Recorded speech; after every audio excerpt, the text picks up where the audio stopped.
Praise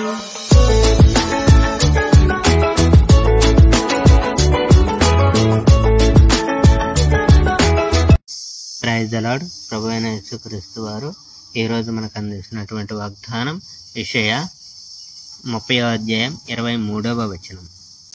భూమిలో విత్తుటకు నీ గింజలకు కావలసిన వాన ఆయన కురిపించును. గతంలో నా ప్రభు అనగా దేవుడు మీకు దుఃఖం విచారం ఇచ్చాడు. అది మీరు ప్రతిరోజు రొట్టె తిన్నట్లు నీళ్లు తాగినట్లుగా ఉండేది. అయితే దేవుడు మీ ఉపదేశకుడు. ఆయన ఇక మీదట మీ నుండి దాక్కుని ఉండడు.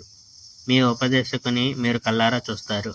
అప్పుడు మీరు తప్పు చేసి తప్పు మార్గంలో పోతే కుడికి కావచ్చు ఎడమకు కావచ్చు, ఇదే సరైన మార్గం, మీరు ఇలా వెళ్ళాలి అని ఒక స్వరం మీ వెనక నుండి చెప్పడం మీరు వింటారు. వెండి బంగారాలు పూత విగ్రహాలు మీకు ఉన్నాయి. ఆ తప్పుడు దేవుళ్ళు మిమ్మల్ని మైల చేశారు. కానీ ఆ తప్పుడు దేవుళ్ళను కొలడం మీరు చాలిస్తారు. పనికి మాలిన మైల గుడ్డల్లా ఆ దేవుళ్ళను మీరు పారవేస్తారు. ఆ కాలంలో యెహోవా మీకు వర్షం పంపిస్తాడు. భూమిలో మీరు విత్తనాలు నాటుతారు. భూమి మీకు పంట పండిస్తుంది. మీకు విస్తారమైన పంట లభిస్తుంది. మీ పశువులకు మీ పొలాల్లో విస్తారమైన మేత ఉంటుంది. మీ గొర్రెలకు విశాలమైన బిల్లు ఉంటాయి. మీ పశువులకు గాడిదలకు కావలసినంత ఆహారం ఉంటుంది. ఆహారం సమృద్ధిగా ఉంటుంది. మీ పశువులు తినే మేతను పరిచేందుకు మీరు చేటను జల్లెడను ఉపయోగించాల్సి వస్తుంది. ప్రతి పర్వతం కొండపైన నీటి వాగులు నిండుగా ప్రవహిస్తాయి. అనేక మంది ప్రజలు మరణించిన తరువాత, గోపురాలు కూలగొట్టబడిన తరువాత ఈ సంగతులు జరుగుతాయి.